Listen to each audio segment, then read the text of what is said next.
All right, everybody, welcome to the Point Five Show, the Overflow Show.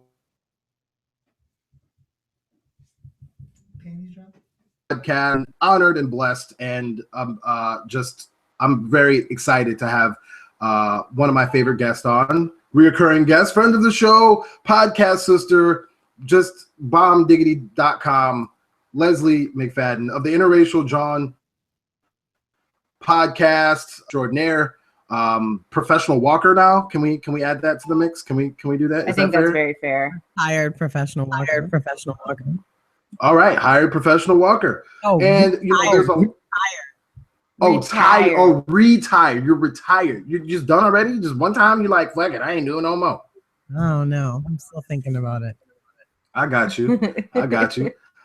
Yes, but we are very excited to have Leslie on today because if you've noticed on the main show, we have not talked about a lot of the tumultuous things that are going on in the East Coast in Baltimore right now, and we haven't been talking about really a lot of the tumultuous things that are going on around the country, because I wanted to bring a more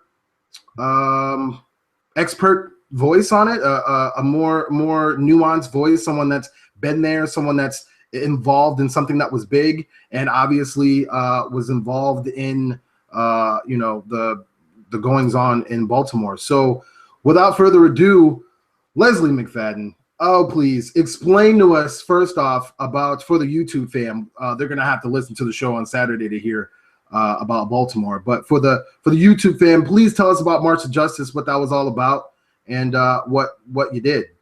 Sure. March to Justice was a large-scale justice walk where we had about 100 of us in total at one point or another that marched from New York City to Washington, D.C., about 250 miles over 9 days. And we did the march to bring attention to a three-part justice package, which are three bills that are being brought before Congress this session. The Interracial Profiling Act goes without saying what that's about. The demilitarization of the police is the second one. And the third deals with reinvesting in our communities, especially with regard to youth. So bringing back community centers, bringing back money into our communities that serve as a place for our youth to be fostered and to give them support. So those are the three things we marched for. And the real purpose of the march was to bring attention to those three bills and to allow the leaders of the march, which there are three amazing women, Linda Sarsour, Carmen Perez, and Tamika Mallory, who led this march. And it really allowed them, by us walking this distance, to get into a lot of doors. They spent days after they marched the 250 miles on Capitol Hill, having meetings with congressmen and senators to discuss these bills and why they need to move forward in the process. And I'm happy to say that the day after our march began, was reintroduced to Congress again. That was March to Justice. Leslie, real quick. We got like 98% of that in the last few seconds. We're kind of breaking up. I don't know if it's our connection or the mic. I'm not sure, but go ahead and say that last part. Last few the last few is just the three women who led the march. They were able to get meetings with congressmen, to have an actual press conference on Capitol Hill to discuss bills. And the day after the march was over, the Interracial Profiling Act was actually reintroduced on the floor. So that's really what we were marching. Okay, good stuff. Now, you said something that was interesting to me that catches my attention, especially considering what a lot of, especially what I feel the big issue with the protests going on in Baltimore is concerning, is putting money back into the community.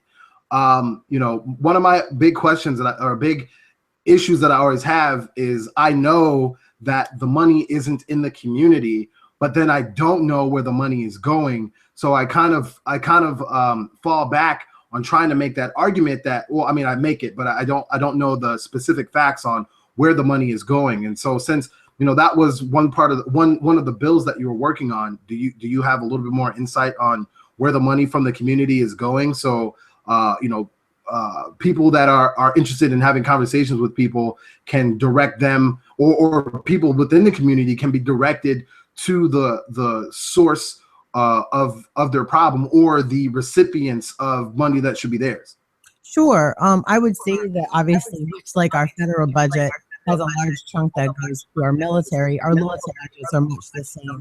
And so all of these work in concert.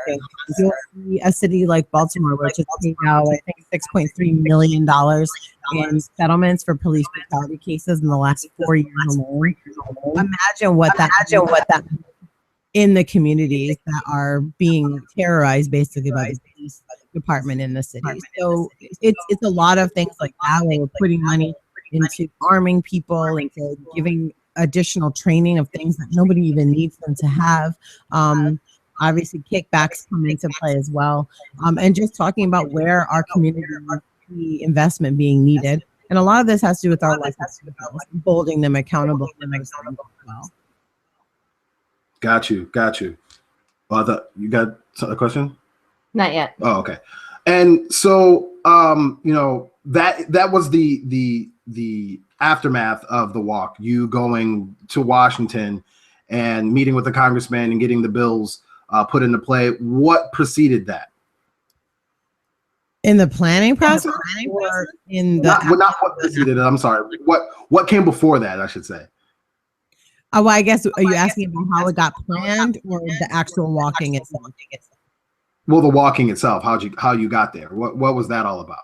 That was an experience, to say the least. We walked on Route 1 pretty much the whole way. We started in Staten Island and crossed into New Jersey, and then walked in on Route 1 the entire rest of the duration of the walk. So we did about 20 miles or so, 20 plus miles or so per each day. Tried to knock out about 12 in the morning and then walk till sundown, and then we would bus to a location to stay overnight, just for some reason. Walking at night's not very good because we were on highways for the most part, and through some residential areas, depending on where we were. I've never done anything like this. I've gone to protests, and I've done, things that were very local, even if they were multiple hours.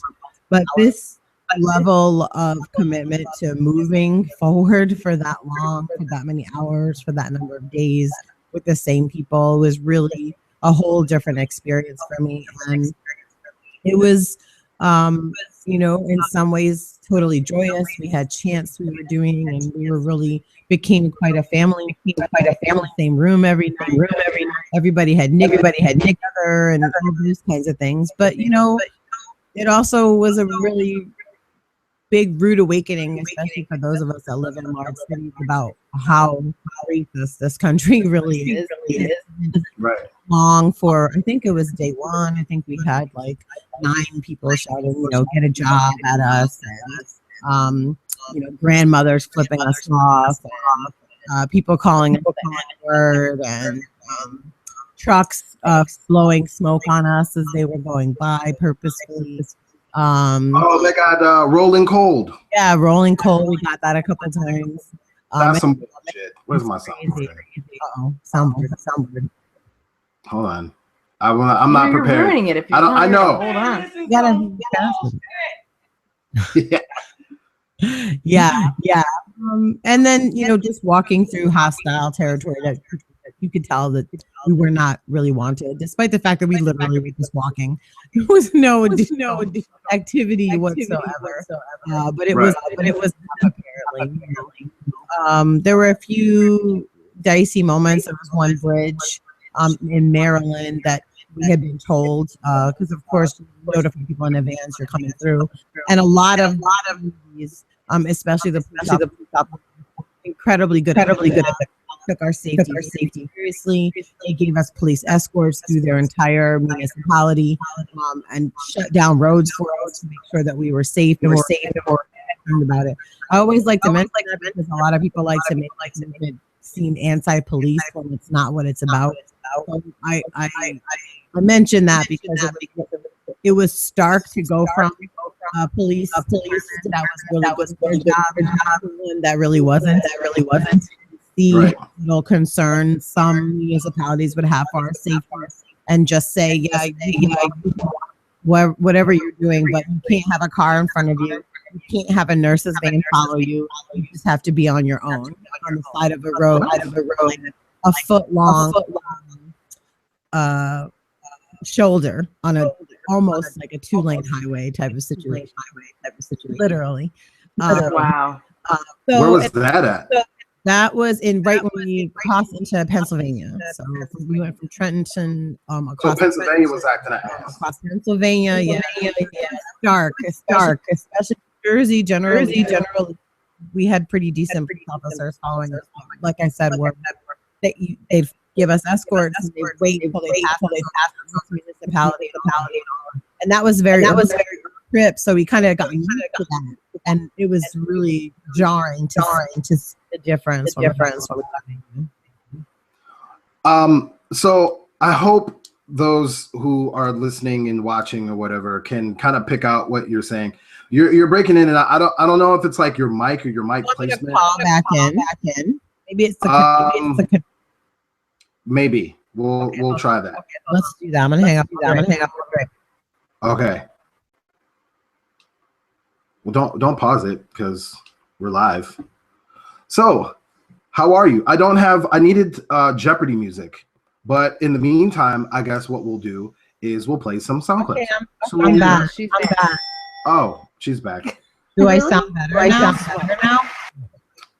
Talk for like a minute. Not a minute, but I don't know what you want me to say, but well, I guess we so good. Yeah, so far so good. I guess we can move on to I had a question. Oh yes, finally. There you go. Anyway, so I had a question. So I know that you had a little bit of an injury. Was it a knee? Yes. Issue? Some knee issue. I know that you seem to that you made a good complete recovery. Were there any other injuries that held the group back? Like, was everyone able to basically stick with it? And it just seems to me like the energy that you guys had going on, that if someone would have ended up with an injury, like, you guys basically would have carried them. Like, you could feel the energy coming through, like, that no one was going to be left behind. And in fact, like, you had people join in with you. I know that you had was it Brandon's mom? Yeah, Brandon Tate. Brown's mom joined us for the last march into Pennsylvania. But yeah, I just, like, I was hoping no one was injured from, walking, and hoping that obviously no one would be injured from assholes that, are trying to hold you back. But we did asshole related injuries. I will honestly say I think everybody was injured at some point, but we were lucky enough to have the support of the largest union in the country for healthcare workers, 1199, and they provided us with mobile nurses van that was with us the entire trip. That's awesome. So every morning of us there'd be a line outside of their door before we stepped off. They'd be taping and wrapping and icing and making braces for everybody and making sure everybody was ready to go. They have these things called topical pain reliever strips. I've never used them before. Patches and stuff like that. Yeah. Great. That was like lifeline. I'm a little chubby again, but when I was really chubby years ago, like, those things were the greatest. I don't even know what y'all talking about. And I will be honest, because I want to be fair and honest, especially with my podcast sister on here, because she will, when we do finally meet, I want no reason for her to whoop my ass or nothing. But it was my fault that your sound was going out. I just realized this. My virtual mixer was picking up something. And when it was picking up something, it was cutting you off. So I apologize. And that's why my volume probably to you is very low right now. Oh, it is low. I can hear you, but it is low. Okay. Yeah, that's why I did that. So we can hear. So I apologize. That was my bad. I'm new to this virtual mixer thing. So He's an idiot.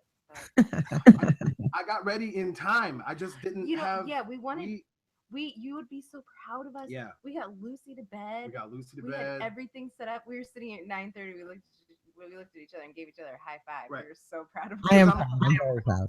Also doing my my certificate, my continuing education for my insurance license that needs to be done by the 30th that I should have been doing like 2 months ago. But yeah, whatever. And I was doing that too, and I lost track of time. So I was like, oh shit. And so I got ready, but I didn't test the virtual mixer, so I apologize. But anyway, the last thing I wanted to hit on real quick before we moved over to the audio side and bid the YouTube peeps goodbye and get down to brass tacks. You met some celebrities on during your march, and that was pretty interesting. So tell us about that. What celebrities? I know. I'm The dude from Empire. Yeah. That's funny. Yeah. He ain't no celebrity. That's my bro. That's my bro. That's my man. No, he ain't. Oh, he on TV? Oh, yeah, that's right. Wait, but I didn't know this. No. I didn't mean to say Jesse's not a celebrity. He most definitely is a celebrity. Don't get it twisted. But yeah, he's a member of Sankofa, which is a sister or brother organization to the Gathering for Justice, which is one of the organizations that put the march together. He had been really big supporter of all of us the entire way through, tweeting us and all sorts of stuff. So that's why I was like, which celebrity?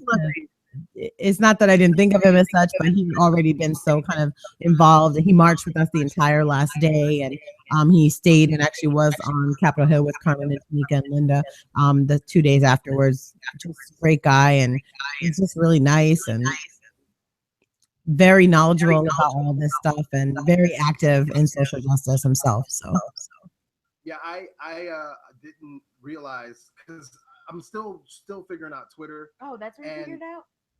That's where you heard it? No. She posted pictures. Yeah, I posted one picture with him. You know that I was stalking the hell out of your pictures every day. Did you miss that one, or you just didn't know who he was? Yeah, no, I know. Are you serious? Okay, I'm just saying. So I I'm a big Empire fan, and I didn't think to put Empire on my Twitter feed. And so, like, one day I was messing around, and I think it was DeRay had retweeted one of his tweets, and he had said some nice shit. It was just like slick, and I was like, oh, I might need to follow all of them. So I followed him, and I went through his timeline. Oh my god, man! I mean, that would have been like a honor, like just to know that somebody who has reach like that and is uplifting and powerful within his own TV show. Like, he's doing things within the TV show that he's a part of, let alone going out and doing stuff like that in real life too, especially at an important time, at an important venue, at an important movement, an important occasion, all those type of things like that. And doing something where, all these people talk about, well, you're doing all this marching and protesting and stuff, then why haven't you done with the government? Why don't you vote? Why don't you get some bills passed? Yeah, nigga, we do that too. So, we do that. Yes. But we are going to have to bid you YouTube folks adieu. And if you want to find out more what this conversation is, check us out on Saturday. What is that? Be May 2nd when we post the 0.5. Yeah, it's May already. When we post the 0.5 show, we're about to get in some shit. And we're about to get in some shit. There's some bullshit that's happening media wise. There's some bullshit happening within people that's talking about that, people that are saying that they're from Baltimore, got some sideways shit that they saying and they live in the motherfucking community. Oh man, like there's a lot of bullshit going down. So until next week, when I'm pretty sure we got them lined up still for next week. I don't know, we'll talk about it. But we will see you on YouTube. Do your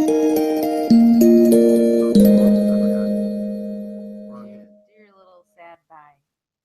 Goodbye.